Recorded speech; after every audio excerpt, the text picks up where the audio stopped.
you're in the news again, aren't you? Because if you haven't heard, we've learned over the course of the last hour that the US military have dropped a bomb on a cave system, an ISIS cave system in Afghanistan.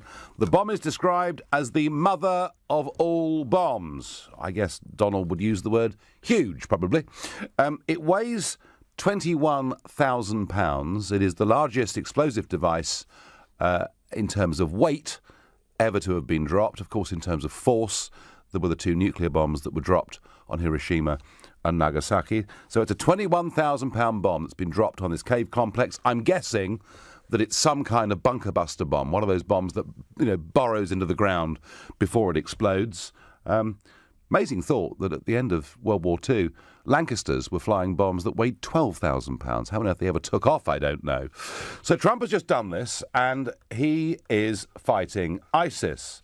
There will be a lot of Trump supporters, both on this side of the pond and the other, whose initial reaction to this will be, well, at least with this, he's doing what he said, because he never really ever held back on saying that ISIS were the enemy. And here's a little clip from Donald Trump on the campaign trail in Iowa.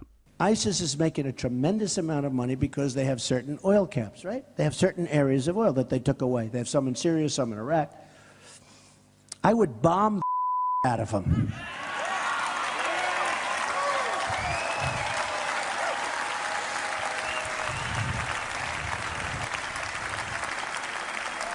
I would just bomb those suckers. And that's right. I'd blow up the pipes. I'd blow up the I'd blow up every single inch. There would be nothing left. And you know what?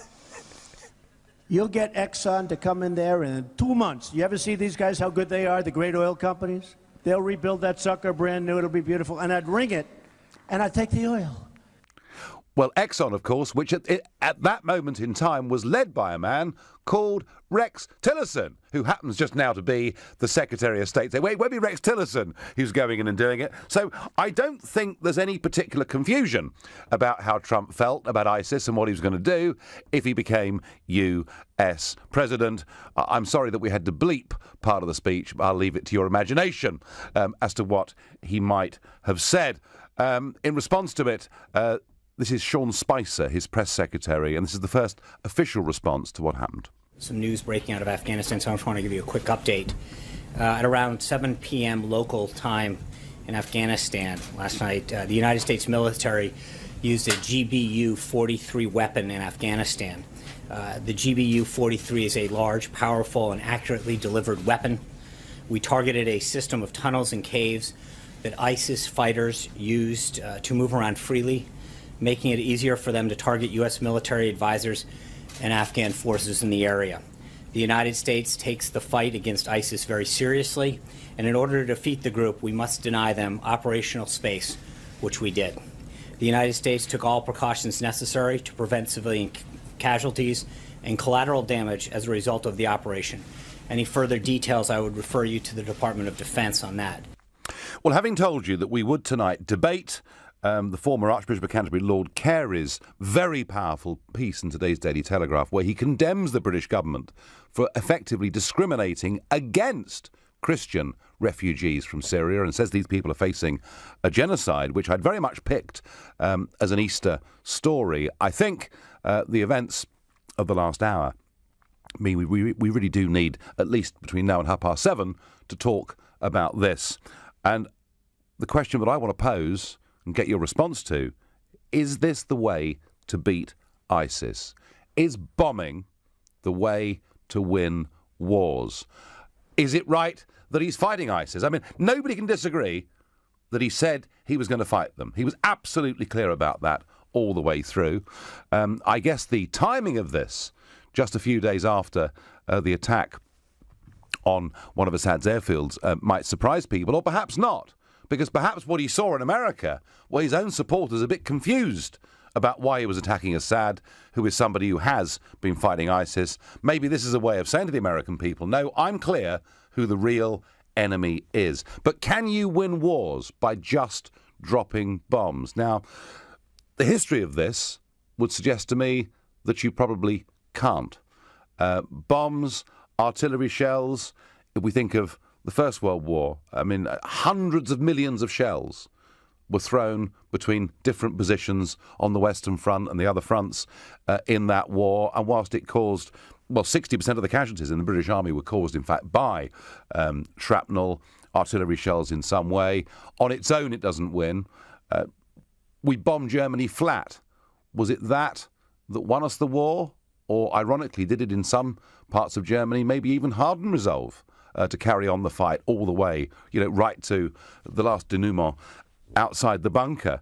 I guess the one argument you could put is that 2 nuclear bombs did lead to a Japanese surrender, but they also knew that following those bombs were going to be hundreds of thousands of battle-trained American troops landing on the shore. And in Vietnam, and I know Americans hate to be reminded of Vietnam, but the carpet bombing by the B-52s actually lowered the surface of the ground by 6 feet over vast areas, and yet the Viet Cong were down in their tunnels, and it certainly didn't win them the war in Vietnam.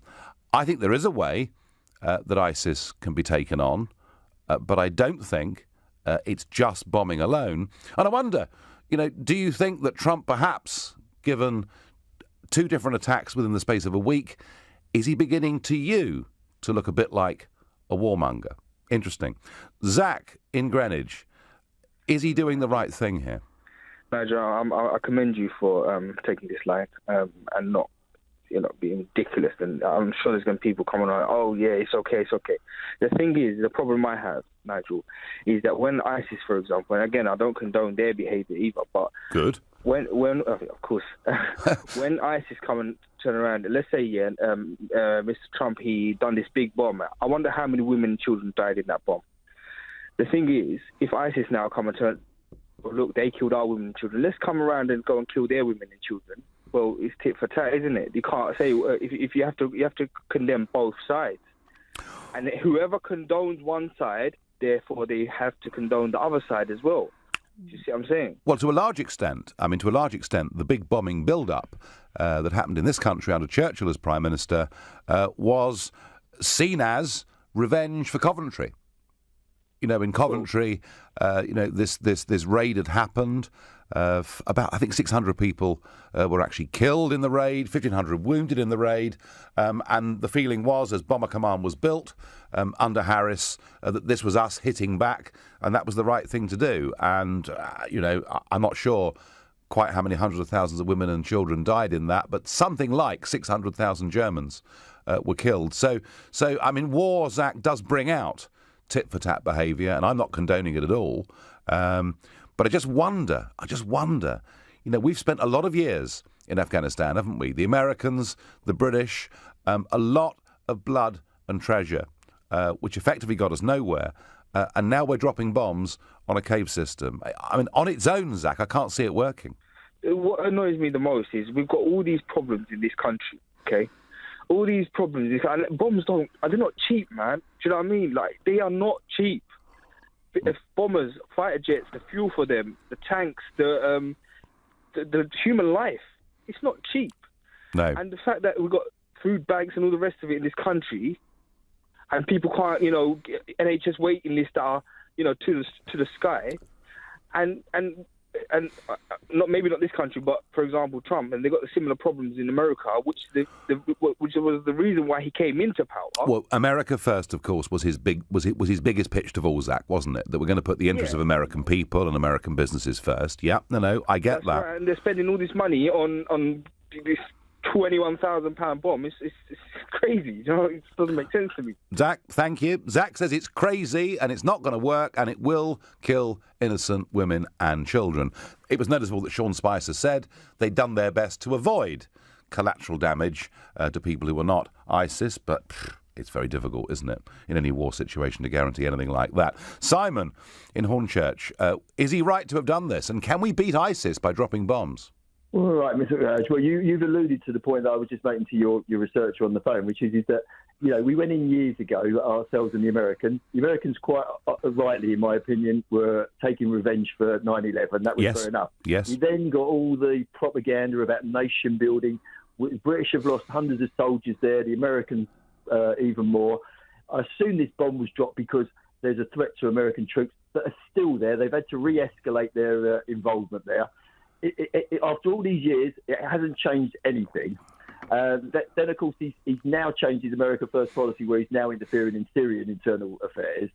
The short answer is no, I don't agree with it. I don't see where it's getting even the United States or as an extension the United Kingdom. I don't see how it protects us here in our homeland, and just destabilising other countries. And as your previous caller sort of alluded to, upsetting the locals and just generating further hostility. You know, instead of upholding the government of Afghanistan, which clearly isn't popular, whichever alternative it is, we should pull out. They should pull out their American troops in there and let Afghanistan get on with it, and worry about protecting their own country, the United States. Simon, thank you. Both Zach and Simon firmly of the view that it's the wrong thing to do. All it will do is further antagonise people against America and, almost by definition, the United Kingdom as well. Let me know your view. Is this the right thing to have done? Can we beat ISIS by dropping bombs, albeit very, very big ones?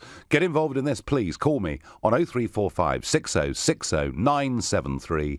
Text me at 84850. You can tweet me on @LBC, not forgetting the hashtag Farage and LBC, and you can watch the show live on LBC's Facebook page right now. Daniel in Holland Park, was this the right thing to do?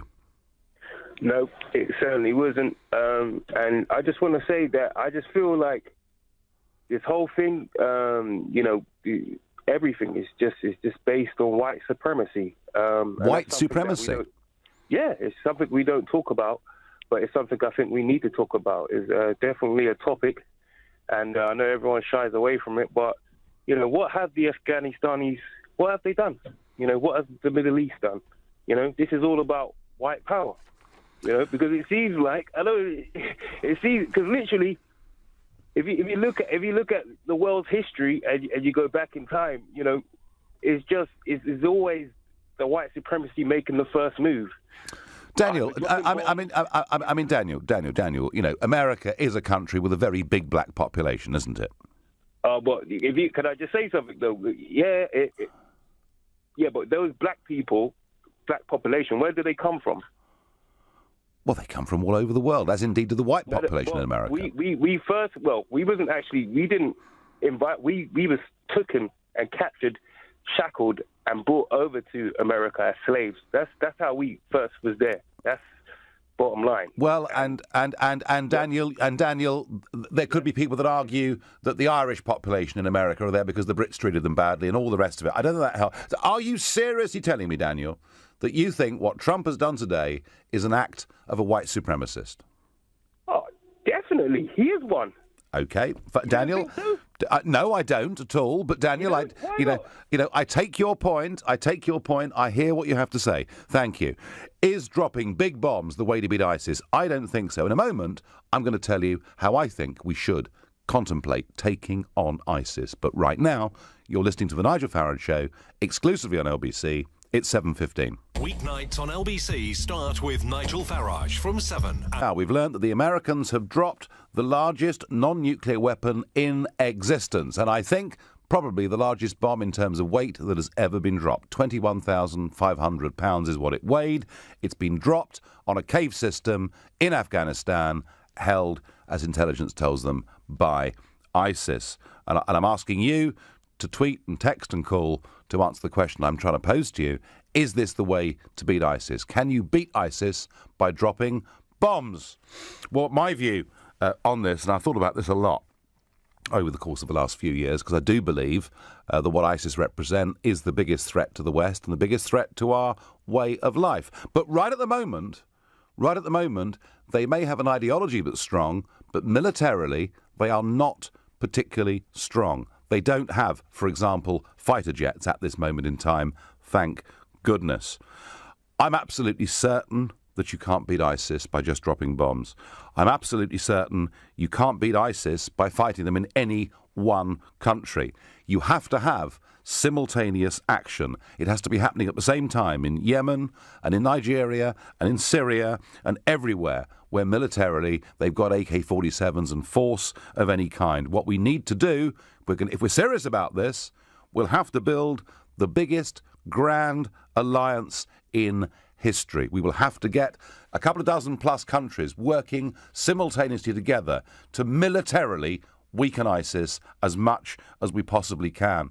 And whilst we're doing that, we have to understand that we need boots on the ground to win any conflict like this and ultimately to win over the confidence of the civilian populations. And that means, whilst we're beating them militarily, we must not feed the ideology, which means there must not be American or British boots on the ground, because all that does is drive thousands, perhaps tens of thousands more people towards this ideology. We have to work with all of those governments across the region. We have to work with their armies. Yes, of course, we can provide intelligence. Yes, of course, we can provide kit. There's an awful lot of things we can do to help. But you can't win wars simply by bombing. You need boots on the ground, but they mustn't be ours, because otherwise the ideology will continue. And even when you've done all of those things, there is absolutely no total guarantee of success. But at least that would represent some kind of strategy. That's how I feel about this, and I've been feeling this way increasingly over the last few years. I'm going to go to Russell in Guildford. Russell, tell me, has Trump done the right thing? No, I don't believe he has. Nigel, I think that we've been over in the Middle East for as long as my eldest son has been alive. He's now 16 years old. Yep. And what I like to say is that, and it sounds like a throwaway comment, but we hear all the time, and I'm a brand developer, the idea of winning hearts and minds. Now, one of the problems is that when you actually go and bomb someone, when you send forces in, troops on the ground, what you're not doing is you're not addressing their thoughts, their beliefs, their ideals. Sure. And you cannot bomb. You cannot shoot. Those thoughts and ideas, they are not tangible things. They belong and they reside in the heads of these people. Now, we've had long enough to actually be in these regions and actually win the hearts and minds of a developing generation, the adolescents there now. But the sad thing is, these are the people who are now taking up arms and being radicalized and actually joining the fight against what we in the West are doing. We've had an opportunity to educate and actually talk with young Muslims growing up in that region to actually not to actually manipulate, but to actually get them to see there's another way. Russell, I do understand that, Russell. I do understand that, but we do have to face the fact that as it is right now, ISIS do have fighting-equipped units. We have to do something about that, surely. We do, and I agree that we have to do something. However, it's not going to help our cause in terms of actually going in and actually building that because as we've seen throughout history, the changes finally come when discussion takes place and when talks take place, and just bombing in this way, it is not identifying the key people that we can be talking to. No, and Russell, the point you make, this has been going on as long as your 16-year-old has been alive in Afghanistan, is a very strong and powerful point, and I thank you very much indeed for making it. Matthew from Costa Rica, has Trump done the right thing? No, he hasn't, Nigel. Lovely to speak to you again. Right, now, here's the thing, Nigel. I've been a fan of yours since anybody really knew who you were. Yeah. And it's been a delight to see your rise to fame. But there's a but coming. I can tell.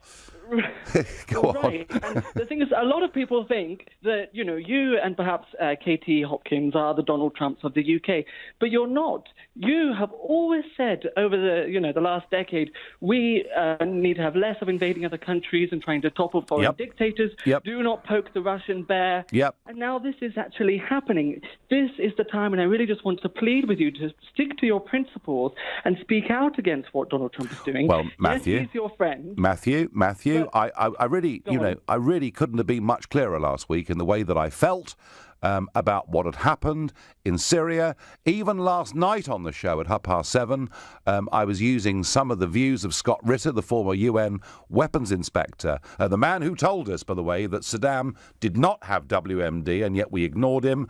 And he was telling us that he felt that the likelihood was actually that a bomb had been dropped on an ISIS dump that held chemical weapons. So I think if you look at what I've been saying, Matthew, over the course of the last week, I've been really very, very worried indeed. It is harder for me to condemn today's bomb, because he did actually make it pretty clear in that speech in Iowa, which we'll play again in a minute, what he was going to do. But Matthew, equally, one second, equally, Matthew, I've also just said in the last few minutes that you can't beat ISIS by just dropping bombs. So I think I'm being pretty clear.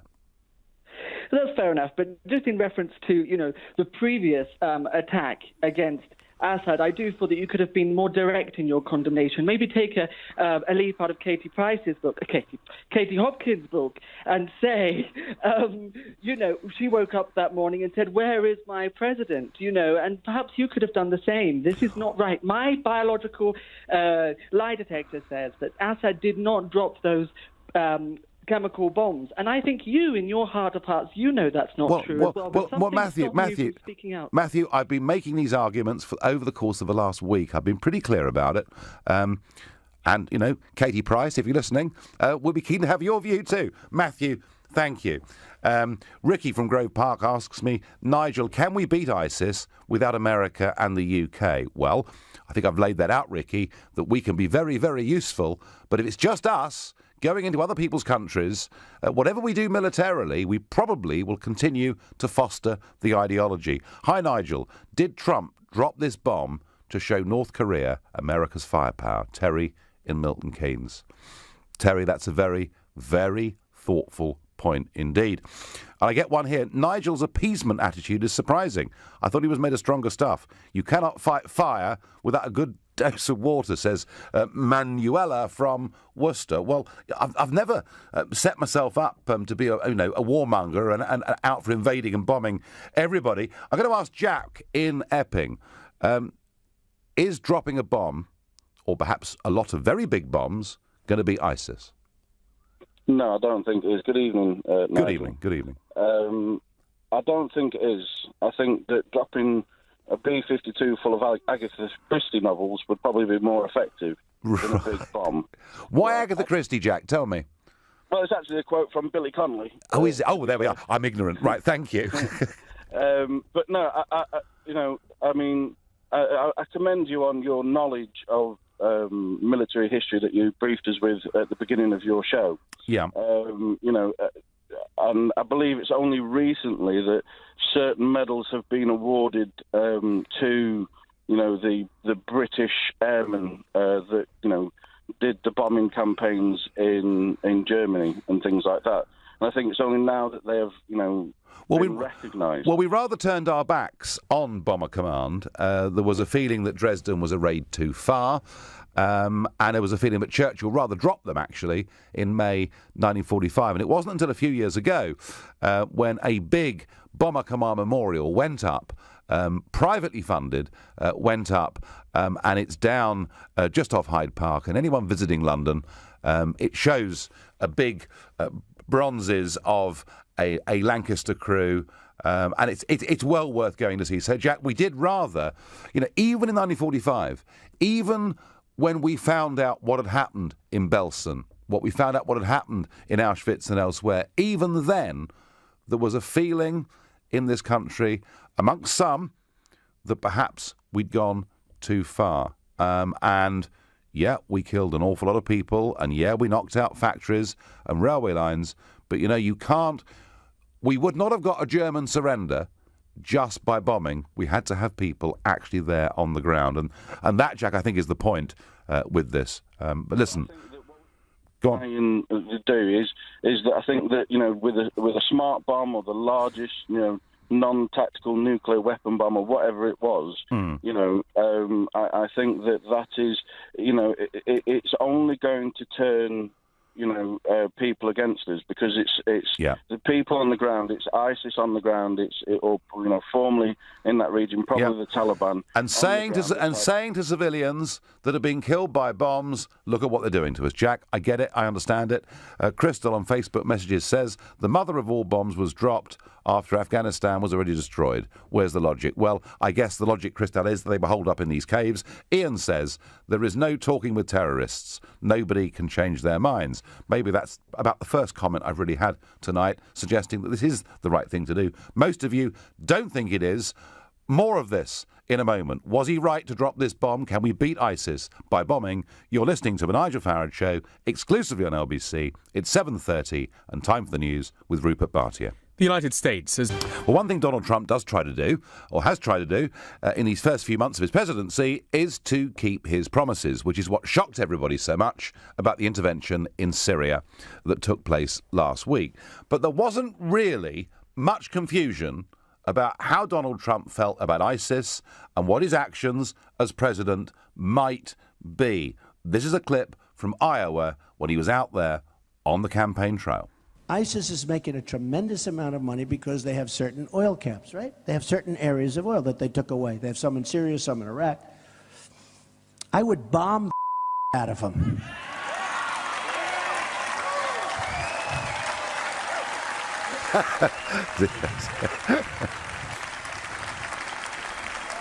I would just bomb those suckers. And that's right. I'd blow up the pipes. I'd blow up the I'd blow up every single inch. There would be nothing left. And you know what? You'll get Exxon to come in there in 2 months. You ever see these guys, how good they are, the great oil companies? They'll rebuild that sucker brand new. It'll be beautiful. And I'd ring it, and I'd take the oil. Well, there you go. He wasn't... Mind you, there isn't any oil in Afghanistan that I know of. In fact, I'm quite certain there isn't any. And Rex Tillerson, of course, is no longer boss of Exxon. He's now the Secretary of State. It was clear he wanted to do something about ISIS. So I can't criticise him, can I? Because this is what was in his manifesto. But the question I'm asking is a rather subtle one, is this the way to beat ISIS? And can you win a war against these people and against an ideology, let's not forget that, simply by dropping bombs? And it seems pretty clear to me that you can't. And I wonder whether some of you think that Trump now is in danger of looking like a warmonger. It's a question I'm asking you. Hi, Nigel. I wish I had the chance to write on the bomb. This is for Nice, the Bataclan, Westminster, San Bernardino, Bombay, Charlie Hebdo, 9/11, Germany, Sweden, 7/7. I could go on, says Kevin in Birmingham. Kevin, I absolutely get that. And listen, I've been saying for a long, long time, in fact, for many, many years, this is the greatest threat we face to our way of life. And I do want us to do something about it, but I don't believe bombs alone are enough. On Twitter, I get dropping a couple of massive bombs in the right places is a start. ISIS has declared war on the West, whether we like it or not, and that's from LHT in London. I was a Trump supporter, but the way he is going, this is just going to get worse, and I fear that this is rapidly spiralling into a third world war, says James. I wonder what Vladimir in Belfast thinks about tonight's events. Hi, Nigel. Good evening. Good evening. What do you think, Vladimir? Is dropping the mother of all bombs the right way to beat ISIS? Yes, it is, and it's delivering a promise, I think. However, it's not enough. Where ISIS are operating in the Middle East, a full-scale ground force is needed. Air support is needed as well. Thousands are dying in the hands of ISIS, and this needs to stop now. I think more has to be done to prevent people joining ISIS, stop their online propaganda, and basically stop their communication within Europe, in the Middle East, and try to defeat them. I don't think the Western governments are doing enough at the minute, and I think they should go harder. OK, so you've got no problem with what happened today, but you do think we need ground forces to win the war. And Vladimir, I agree with you. I don't think a war is winnable without ground forces, but I also reiterate the 2 points I made earlier. Firstly, you can't do this in one country. You have to do it in lots of countries simultaneously. But Vladimir, do you agree with me that when it comes to the boots on the ground, that they should not be American or British boots? I don't agree with that completely. I think it should be joint force with local governments and also British and U.S. forces, maybe NATO forces. Well, interesting, isn't it, that one of the things that we've been talking about on and off on this show over the last few months is NATO and a redefinition of NATO's role. And taking on ISIS and taking on Islamic terrorism could, Vladimir, be a different focus, couldn't it, for NATO? And it might actually lead to... Yes. It might lead to this grand alliance that I talked about 20 minutes ago. Vladimir, thank you very much indeed for your point of view. I'm going to ask Liam in Croydon. Liam, what do you think about this bomb, and can we beat ISIS by bombing? Hello, Liam. Right, I can't get him, so I'll go to Kieran in Hampton. Kieran, is this bomb, is a campaign of bombing a way to beat ISIS? Nigel, thanks for having me. We spoke twice before on a different topic. This is the third time. Yes, absolutely. Yeah, it is, in a way, it is good. He is basically starting to act on what he has promised. Of course, I don't agree with what he has done on Syria last week, but certainly this is the right way. But what I want to talk to you about is you hit actually a nail on the head, which I have been talking to lots of my friends and business colleagues. This is what you talked about, the Grand Alliance. The time has come for UK, US, Russia. I am a British Asian. I want India to be involved. They have got a different skill set, especially with the Middle East intelligence and especially dealing with Pakistan in the past and still continuing and all. You need to get involved the countries which have suffered from terrorist atrocities, and also get involved the countries from the region. And this is where it has to happen. It happened in 1940 with Churchill and all, which ended up removing the tyranny and all. Yes. The time has come now. UK has to stand up and act as a global power. Last week, Mr. Johnson, Boris Johnson, whom you're talking about, he refused to go.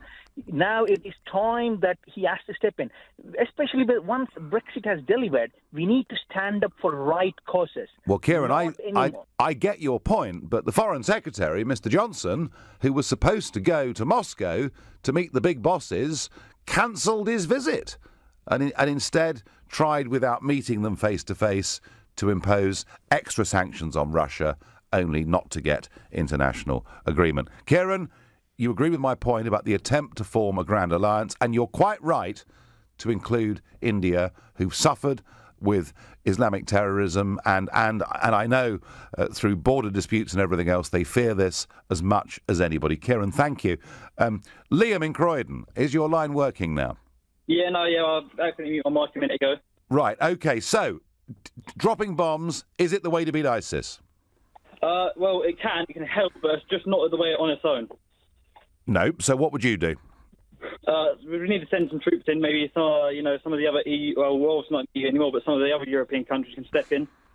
I don't see them doing that in a hurry. Do you really? Well, they need to, because it's a big threat to everyone. It is a big threat to everyone. But Liam, my worry is, and I'm, if this grand alliance was to be formed, and we were to provide intelligence and equipment and all sorts of things, that would be great. Fine, I'm with it. But I still repeat this point, that if it's British and American troops on the ground, we may be likely to actually alienate local populations by being seen as invaders, as opposed to working with training and arming the armies and militias in those countries. Isn't that like how ISIS was formed? Didn't America arm them to fight Assad? And then...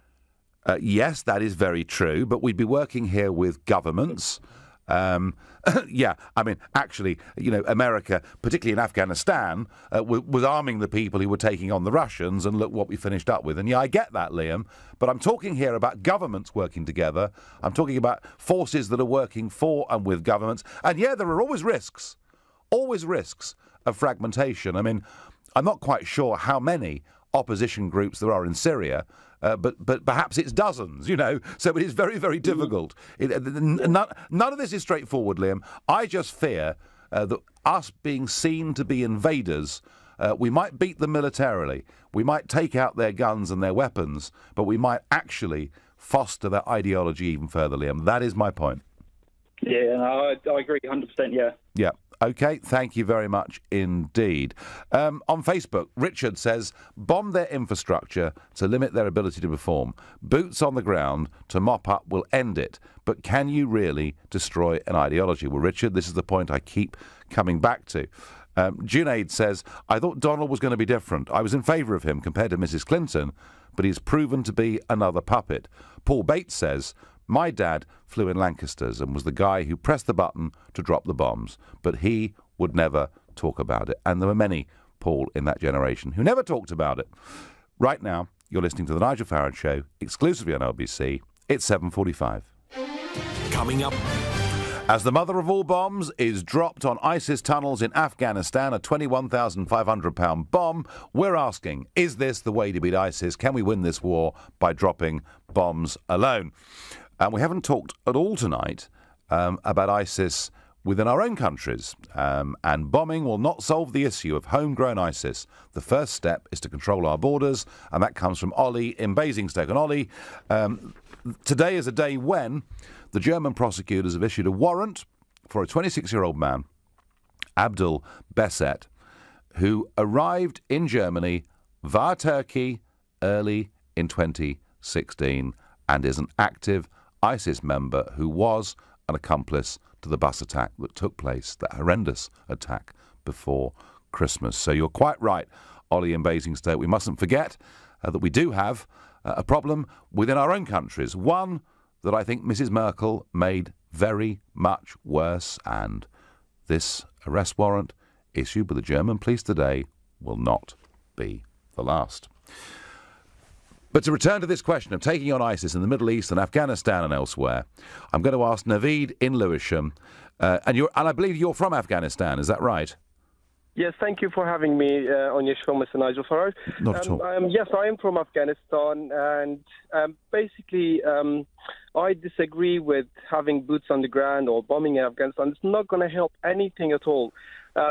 14 years having British and NATO forces in Afghanistan, it did not help anything. I recently come back from Afghanistan. The places where British and American soldiers, they occupied, like Kandahar and Helmand, as soon as they left, the Taliban are back in there and they're just controlling the area.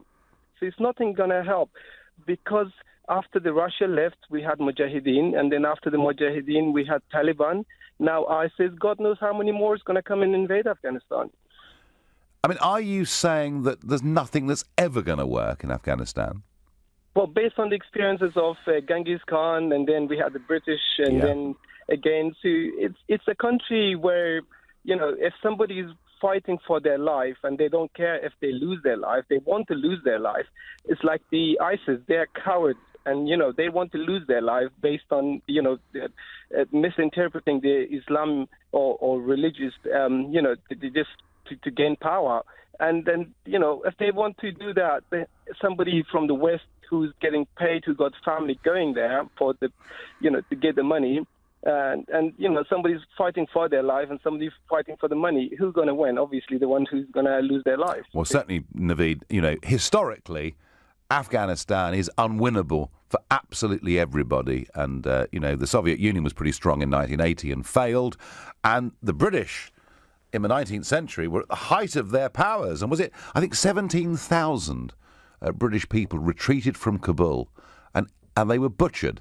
There was one survivor out of 17,000 people on that retreat from Kabul. So, winning in Afghanistan is difficult. But, Naveed, we can't simply stand by and let this ideology grow and militarise across the rest of the world, surely. Of course not. Mr. Nigel Farage, see, the thing is, I was against lots of your ideas coming out of Europe and all that, but now I actually understand a lot of the issues caused in Middle East and elsewhere. Is actually I'm starting liking you more and more.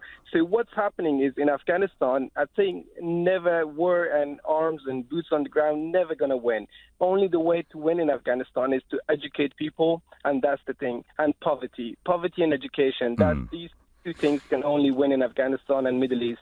Apart from that, I don't think anything will help. Naveed, thank you, and that sort of further backs up my thought that British and American troops going into these countries look like invaders. On Facebook, Paul says, I suppose they managed to hit the right target. I jolly well hope so, Paul.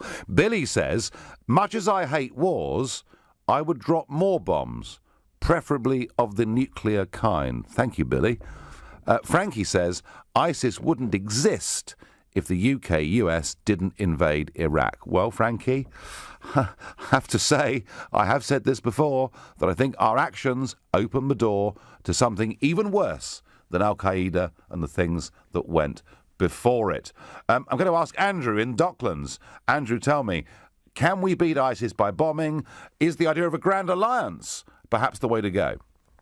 No, absolutely we can't. And I listen to people like Congressman Ron Paul, and his son is a senator now, isn't he, Rand Paul? Yes. And he's been the wisest voice. Ron Paul has been the wisest voice through all of this conflict. You can't do anything, by bombing people. You just create more of the same problems. And of course, I feel actually very, very sorry for the people in the Middle East. We're on our fifth country that the West has destroyed out there. We've suffered the migrant flows. Of course, the big corporations have made a lot of money. War is a great business. And I just think that, if you look at Vietnam, they bombed, goodness knows how many bombs they dropped down there. And, and it was like ants just regrouping around, once you throw a stone at their nest, it just bounced off them. And Afghanistan, all those places are so resilient. We have to cut ISIS off, firstly, by stop interfering in those countries. Let those people fight for what they believe in, and let them get the kind of government they deserve, just as we are now, creating this revolution here. We're fighting to get the kind of and we must stop the money too, Andrew, mustn't we? We must stop the money. I mean, I've played that Trump clip, and Trump was talking about oil and money. We must try and stop that too. Andrew, thank you. I must move on. I've got others that want to call. Hamid in Wembley, good evening. Good evening, Nigel. Thank you for having me on your show. Not at all. I am from Afghanistan myself, and I would like to say that ISIS stands for an Islamic State of Iraq and Sham, which is Syria. Yes. It has no grounds in Afghanistan. The people of Afghanistan have rejected ISIS and their ideology. Afghans are not Wahhabis. We have rejected them long time ago.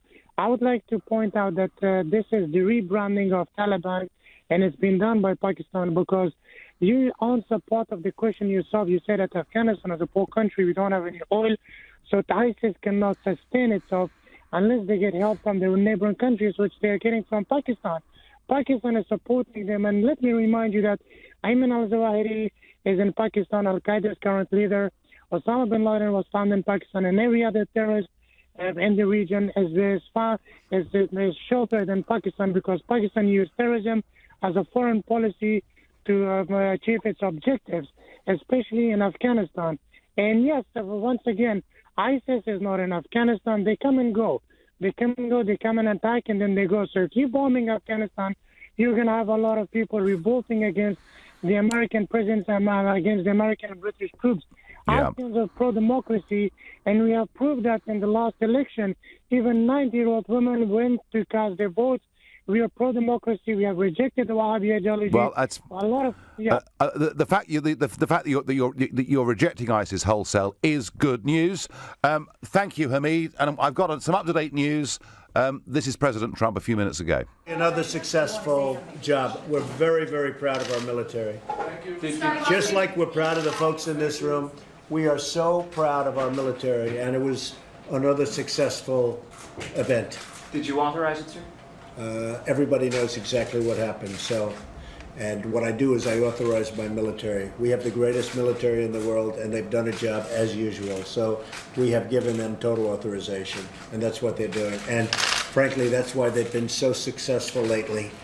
If you look at what's happened over the last 8 weeks and compare really to what's happened over the last 8 years, you'll see there's a tremendous difference. So we have incredible leaders in the military, and we have incredible military, and we are very proud of them. And this was another very, very successful mission. That was President Trump, and I've got a tweet in from William R. Buckley, a very well-known American current affairs commentator. Nigel, listen to me. Trump knows what he's doing. He always starts by hitting first and makes friends later. He is hitting first. Interesting. William, I haven't criticised him for what he's done today. What I have said is a more nuanced response that you can't win, you can't beat ISIS just by fighting them on your own. You have to fight them across a whole range of countries. You have to win the war on the ground, not just in the air. And there is an argument that we could do with a real attempt to form a grand alliance of all the countries that want to share our values and defeat this awful, terrible, cancerous new form of terrorism. Well, it's the Easter break coming up, and today is the day of the Last Supper, and I thought that former Archbishop Carey this morning, I thought what he said in his article in the Daily Telegraph was fascinating. Now, I say this because I, in 2013, was the first party leader in the United Kingdom to say that I thought we should take some Syrian refugees into our country, and I particularly thought we should take some Christian Syrian refugees into our country. I said it because that if you look at the 1951 Geneva Convention, the definition of a refugee is somebody who, because of their race or religion, fears persecution or worse. I was condemned by Mr Juncker and told that religion had nothing to do with it. The British government, frankly, were no better. They say everyone must be treated equally. And it's very interesting what the Archbishop says. He says, effectively, only 1% of those that have come as refugees, that's 51 of them, to this country, are Christian, that effectively we are discriminating against them. And he says that within the UK, there is a phobia about any perceived anti-Islamic bias. And because of that, we're rewriting the rules of history. We're throwing the Geneva Convention out of the window.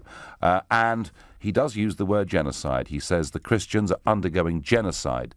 So I want to wish you all a happy Easter, but share a thought for the Christians in Iraq and Syria. You've been listening to The Nigel Farage Show on LBC. I'm back on Tuesday evening from 7.